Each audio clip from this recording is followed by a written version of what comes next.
Hello, world.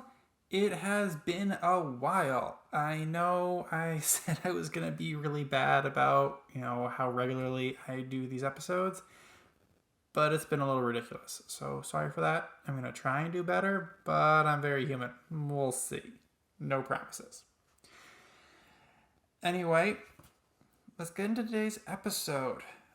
Part of what took me so long to do this is that it was actually a lot more research than I expected. I really thought I knew most of what I would want to say here. It'd be a day of research to confirm a few things, and I was wrong. I was actually wrong about a lot of things. I learned a ton during this. So I'm finally done with it. I'm ready to share. So let me just say this is a fairly popular, maybe slightly controversial subject. Should I ice an injury or should I put heat on it? Or should I use back and forth, do some contrast therapy, as it's called? A quick web search will bring up a lot of different things. The ones I used in making this will be in the show notes, of course. So this marks a slightly different episode for me. I started this podcast wanting to discuss things I felt weren't being said elsewhere. So why am I talking about something that is discussed so many other places? Well, partly it's my podcast. I get to do what I want. But largely it's because, there is conflicting information. And, I wanted to help sift through some of it for you, hopefully. Please go out there and do some more research. I am, very flawed. It's possible I have something wrong. But it's also because it's such a common one for me to get asked by clients and friends alike. And I'm really glad I chose to do this because I learned a lot. So before I give you all the answers, I have to give the disclaimer. I'm not a doctor or seeing you in person right now, so use your own judgment. And I'm going to be saying that a lot throughout this. Don't use burning heat. Don't leave ice on for hours and hours causing frostbite. Don't take anything I say as gospel or advice that, you can say I personally gave to you.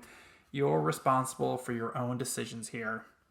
And while I try to give good information, I'm not liable for anything you choose to do. So, disclaimer out of the way. Now, ice or heat? Well, it depends. Depends on the exact situation. And no matter the situation, it seems that ice or heat are not magical cures. They can help with the pain, take the edge off, so to speak. They're easy to use, they're cheap, they're generally safe to use, so definitely these should be in your toolbox or medicine cabinet, but they probably aren't as strong as, say, a single Advil or other over-the-counter pain medication. That said, the short of it is, if the injury is fresh or acute, use ice. Everything else, use heat. Unless you really like ice. Then try ice. That's basically it. You can basically skip the rest of the episode. What I'm going to do now is go into lots and lots of detail, like the physiology of what heat and cold do to the body, some narratives and examples that might help you better understand when to use ice or heat. Maybe one or two that might be a little controversial and disagree with what I, just stated. And I'm going to include some research I did on PubMed and at painscience.com, which I highly recommend both of those websites. Heads up, by the way, if I mention a study and you can't find it in my show notes, that means it's in one of the articles from painscience.com. Paul Ingram, the guy who runs that whole website and writes all those articles, does a fantastic job of giving all of his references. So good that I didn't feel like I needed to, just copy the same ones that he has in his articles. And also, he was probably the biggest research that I did for this was reading his articles. They were vast. They were really well researched and really detailed. And a lot of what I'm going to be saying today is from his articles. Just direct. So if you want a better understanding of this, I highly recommend going to his articles because they do go into more details and more depth than I will here. So let's get started with talking about cryotherapy and thermotherapy. Those are the fancy words for therapeutic use of cold, cryo, or heat, thermo. Cryotherapy, thermotherapy. I hope you enjoy those new Scrabble words that I know I will not remember the next time I play the game. Hopefully you will. Anyway, let's talk physiology. What does heat and cold do to the body? And does it affect us differently if done as a full body immersion versus a spot treatment, such as just treated an ankle? And the short answer is yes. Doing a whole body versus just a spot treatment is a little different.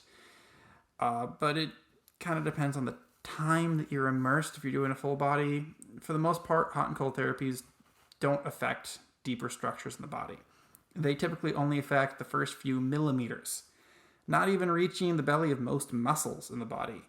This is true of whole body immersions as well, unless the immersion is so prolonged, at which point you might be changing internal body temperatures and causing hypothermia or hypothermia, risking frostbite, heat stroke, or in extreme cases, death. So, don't do that, maybe. Normally, that only happens if you were stranded outside in extreme conditions, though. I mean, there is nothing more of a full body immersion than being naked in the snow or in a hot desert, but that's not really what I'm going to talk about today. I just wanted to go over that briefly. I'm really going to be focusing on spot treatments in a very controlled and therapeutic scenario or situation. So let's start with cold. What does cold do to the body, the physiology?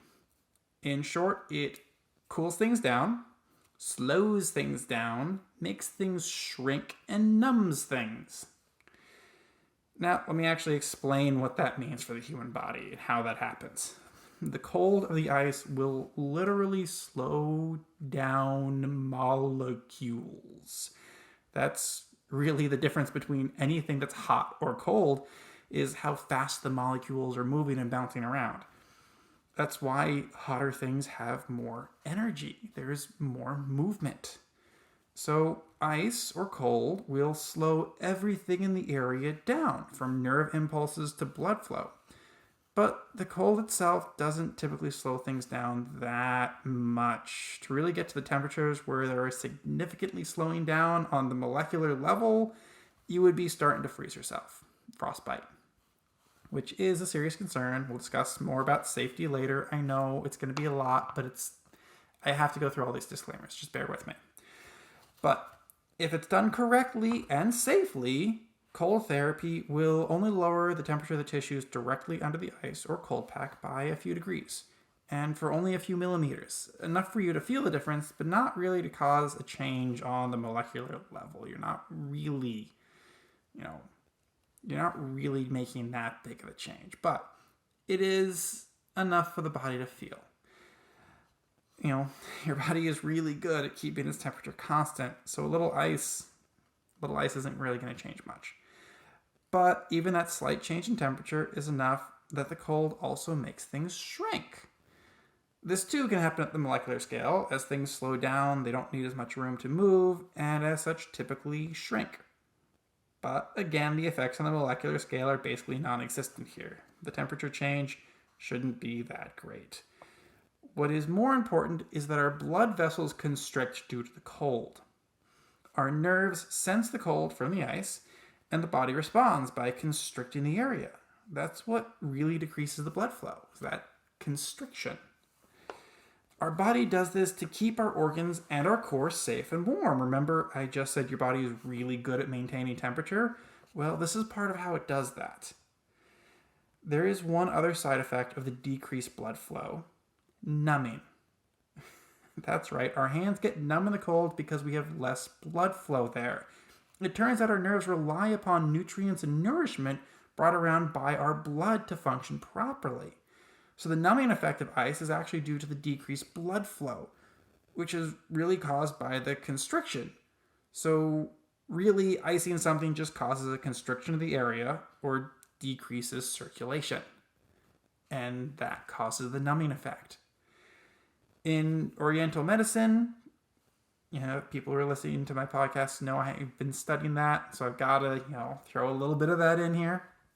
In Oriental medicine, they would say ice causes stagnation.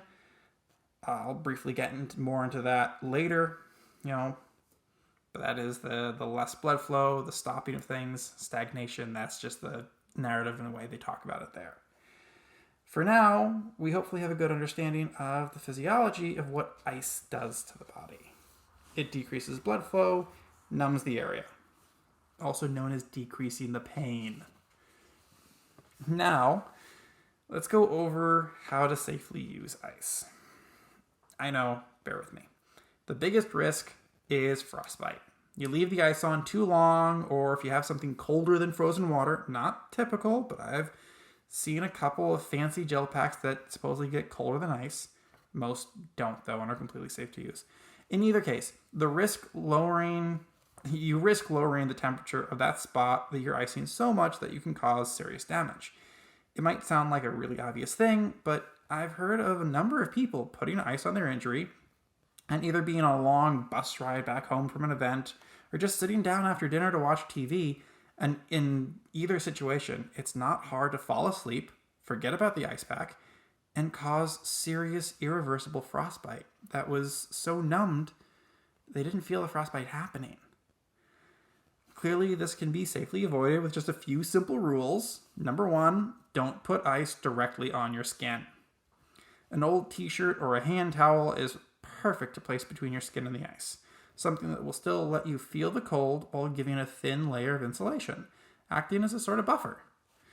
This is also recommended with cold packs, though I have used some cold packs that just don't feel cold enough through a towel, so use your own judgment. But officially, I am recommending that you use a cloth or towel and not put anything cold directly on your skin. Now for rule numero 20. Keep yourself safe and don't leave the ice on too long, even with the buffer. 20 minutes max. Typically, 15 minutes is plenty. That's long enough to give you the benefits of numbing the area and short enough that you shouldn't have much risk of negative effects. And the third rule is to let your body warm up before reapplying. You want to let the area come back to the normal body temperature on its own. This allows good blood flow and all the great benefits from that. I could probably do a whole episode on the physiology and benefits of blood flow, and if you'd like that, let me know, but you can do your own research as well. It's not too hard to find some of that stuff. But doing it like this will help decrease any risks of overcooling the area. The 15 to 20 minutes on, 15 to 20 minutes off. And the last rule. Use your own wits. Assess yourself. And know if you are applying ice that you are assuming all the risks, so make sure you have proper feeling in the area. You probably don't want to put ice on an already numb area. And this includes over blisters and burns, as those typically involve damaged nerve endings. Essentially the area is already numb. Make sure in between sessions of icing, you don't feel like the ice is making things worse. Make sure you're checking in with yourself and that you're being safe. So, now that I talked for way longer than necessary on what ice does to the body, its benefits, risks, let's explore heat now. And for clarification, when I'm talking about applying heat, I'm talking about heat that will not burn you. Skin burns after just 5 minutes of exposure to water that is 120 degrees Fahrenheit, or roughly 48 centigrade. And many home water heaters will go up to this temperature. So please, please, please don't do that to yourself. Do not burn yourself. Make sure to either use a hot pack that is cool enough or use insulating layers such as towels to protect yourself. And a hot tub can be 110 degrees Fahrenheit or 43 centigrade, and it's considered safe as far as burns go, but typically those hot tubs are set to a maximum of 104 Fahrenheit or 40 centigrade. So if you want to be super scientific, you can probably use something about 104 degrees as a heat pack, but I will not recommend that temperature as different materials transfer heat differently. And while 120 degrees for water burns you, a sauna, the air inside, will get to 195 degrees or 90 degrees centigrade. And you're not burned by the air. So use your own judgment, be safe, and again, don't burn yourself. All right, that's out of the way. Now I know a lot of people swear by the use of heat. Oriental medicine loves to use heat with all sorts of ailments, but what does a nice heat do to the body? Well, it's relaxing for one. And even just the psychological aspects of relaxing is enough to help many people with their pain. But heat also warms up the area, increases circulation, and again, it can relax the muscles and nerves. Much like how the cold constricted the area, tightening the vessels, heat expands the area, opening the vessels wider. This increased flow can take away excess fluids, such as lactic acid, which doesn't cause as much soreness as was once thought, but that's a subject for another time. The heat also affects specific nerve receptors that actually block pain reception. So heat can relax things, expand things, and literally block pain. However, if you were to apply heat to a fresh injury that is inflamed or swollen, or about to be inflamed or swollen, that increased blood flow could result in excess fluid overswelling the area. So while sometimes the heat can bring fluids away, just the increased circulation moves things in and out. When you've got something that's already starting to get clogged and backed up and it's trying to swell, this can just make that worse and lead to more damage. Now, that's kind of the theory. I don't know that that's actually been studied. I've heard some anecdotal stories to back that up. It makes sense to me. Don't put heat directly on a fresh injury or a swollen one. You don't want to increase the circulation to that site. But again, I don't know that that's really been studied. So I use that as a rule of thumb just for safety, because that's what I've heard and seen a lot of places. And I have heard anecdotal stories. So I apply that same thing to any kind of inflammation, such as an arthritis flare-up. But note that not all cases of inflammation and swelling are acute or caused by immediate injury or accident. And in any of those cases, best just to avoid using heat. If you do choose to use heat on an area, you don't have to worry as much about leaving it on too long like you do with ice. You can do it for the short time, the 15 to 20 minutes, or you can do an extended period of time. As long as you don't burn yourself, you should be okay. Unless you're in a hot tub or a sauna where you risk dizziness, dehydration, general hyperthermia risks. So use your own judgment, be safe. Mostly just don't use heat on a bruise, something swollen, inflamed, or an area that might otherwise be numb, because then you can't properly self-assess and see if it's making things worse. Again, this applies to blisters and burns, as they are essentially numb due to the damaged nerve endings.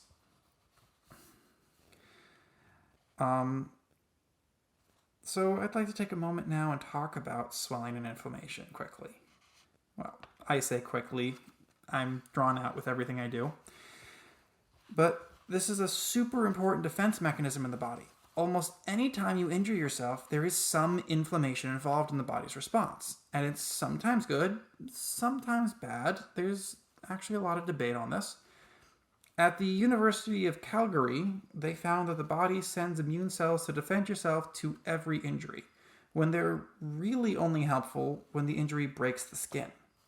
So this is just one part of the inflammation process. Those immune cells that come in part of the inflammation process, they kill almost everything in their path, good and bad.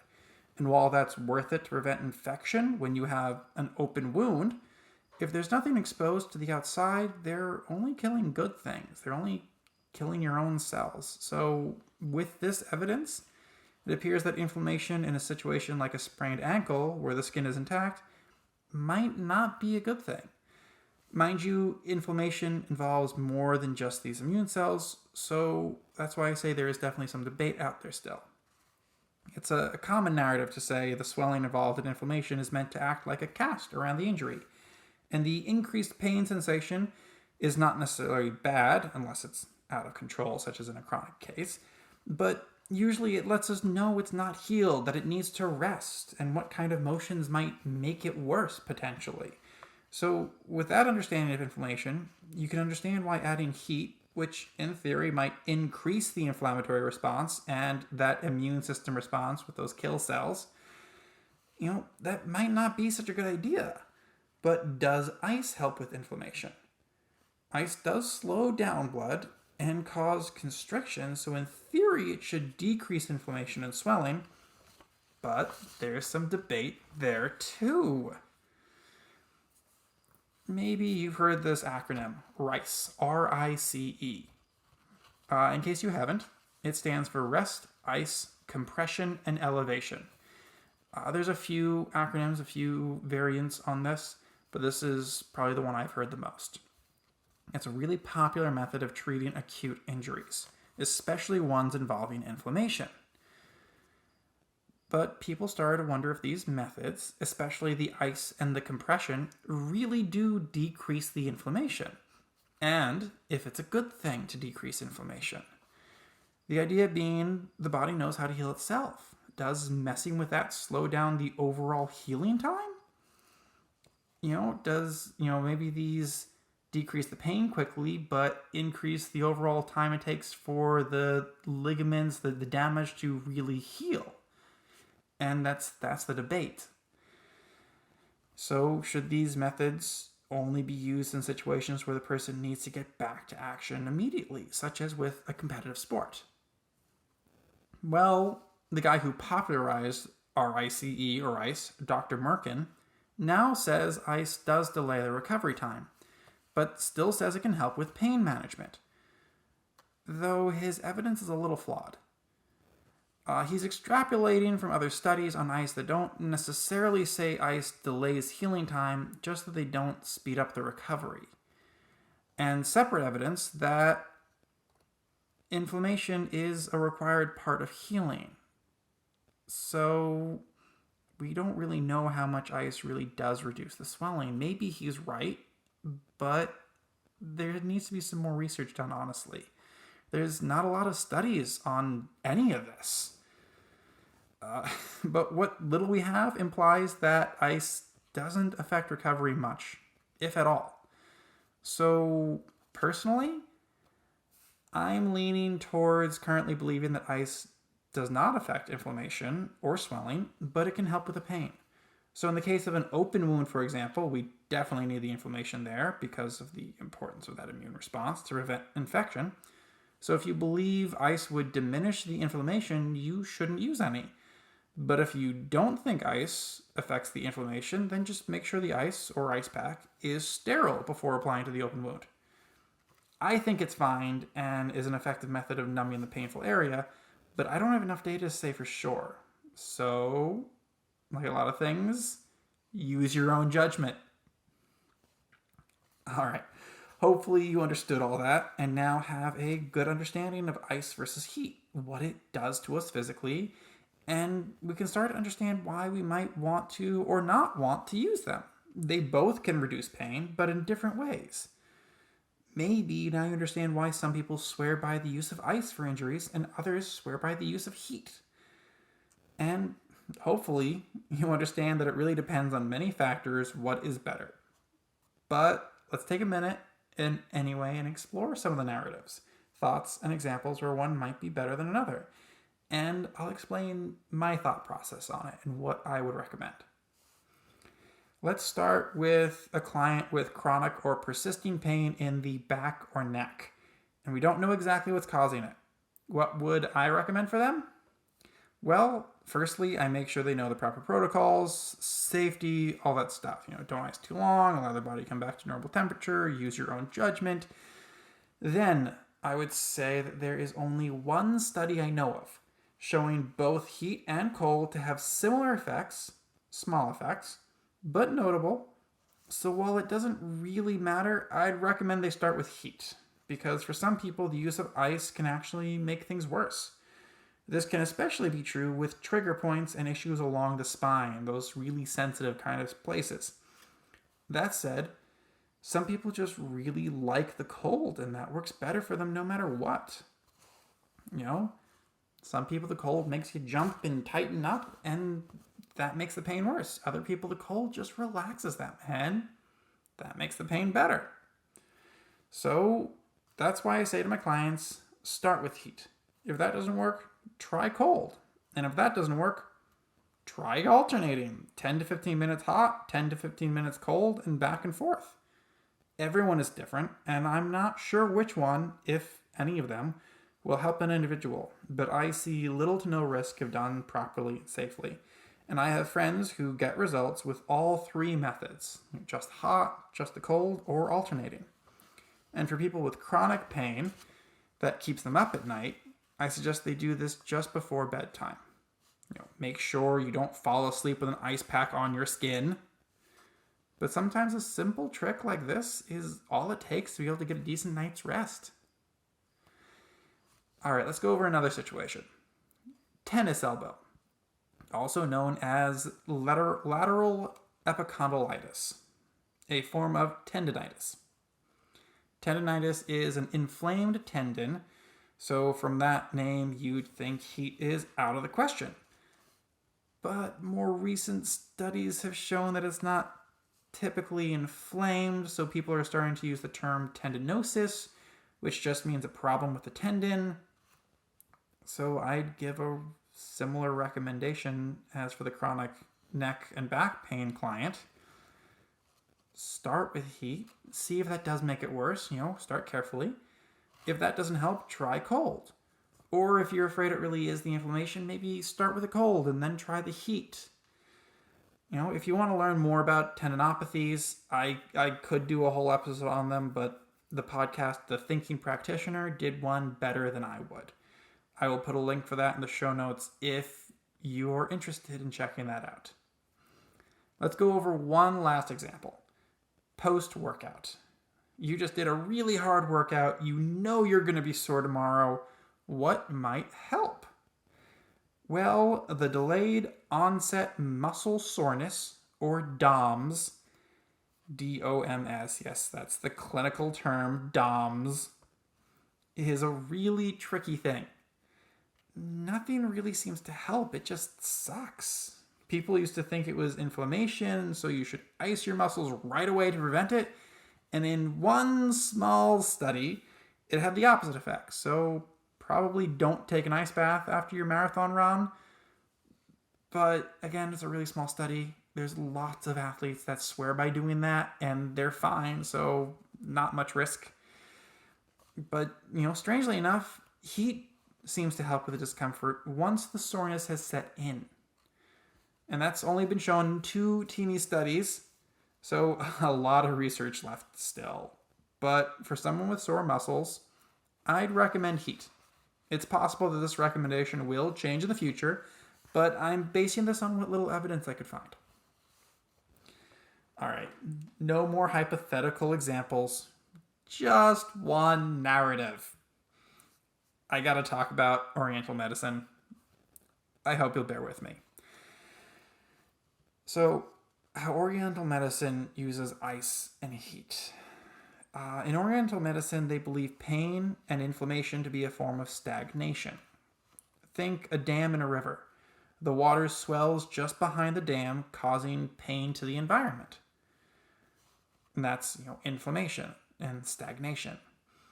So the use of cold, which constricts, would only cause more stagnation in the Oriental Medicine narrative. They might use cooling herbs, something that will feel cold, ideally give similar benefits, but wouldn't actually be cold, and thus wouldn't cause any constriction or stagnation. They do, however, often use heat for many, many things, as heat promotes movement and would, in theory, reduce the stagnation elsewhere by forcing things to flow to this new spot.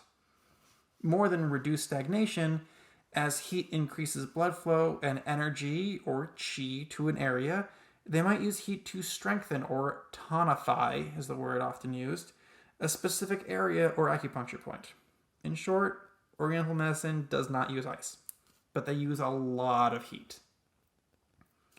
All right, I'm almost done talking. I just want to go over with you what little research I was able to find on PubMed. I didn't spend a ton of time searching for papers, but I took a good look and was surprised by how little research has actually gone into this. As I've mentioned before, it's very little. So there's so little, in fact, that it's really quite possible that almost everything what I've said today could be disproven in the future. For now, though, this is what the research implies. So I did find one study comparing heat therapy to contrast therapy, or the back and forth alternating hot and cold, in ankle sprains. This study looked at the use of these therapies in the acute stage. Participants started the therapy at day 5, which often still has some inflammation. The study said inflammation lasted 1 day longer with just heat, though the pain decreased faster. So overall, it seems comparable to me. The authors then said both methods were effective for reducing pain, improving range of motion, and controlling the swelling. So that kind of goes against what I said earlier to not use heat with inflammation. But like I said, not much research on any of this. In fact, this was the only study I've ever heard of which heat was used in the acute stage of an injury. So I don't know we have much to compare it to. I will admit here, I unfortunately wasn't able to read the entire paper. It was behind a paywall. This is really just taken from the abstract. But of course, it is linked in the show notes if you want to look at it yourself. There was another paper suggesting that heat is effective as pain management for women's cramps. I know a lot of women who use heat pads, and this was a nice little review of a few studies, a meta-analysis, that showed that it is effective. Of course, the review didn't have as many studies as they would have liked, and the studies were fairly small sample sizes, so more research of higher quality is seriously needed to be confident, but right now it implies that heat does help. The last 3 articles I found were all reviews or summaries of current research, and all 3 stated that more high-quality research is needed. So while we know ice and heat work, we don't really know how well they work and what the best protocols are. I'm skeptical we even really know how they work as well as we like to think we do. I'll bet we'll find new receptors in the superficial fascia that react to temperatures and block pain in new ways or something crazy like that. We still don't know. There's so much that we still don't know here. But we do know it is low risk and almost anyone can grab some ice or pour some water in a cup and stick it in the freezer, or grab a sock of rice and put it in the microwave, or just pour some hot water in a bottle. It's really easy to get something hot or something cold to use a hot pack or an ice pack. So we might as well keep using heat and ice to help ourselves. All right, that's all I have for today. I hope you weren't too bored. I hope you learned something. I know I did. Until next time, take care, everyone.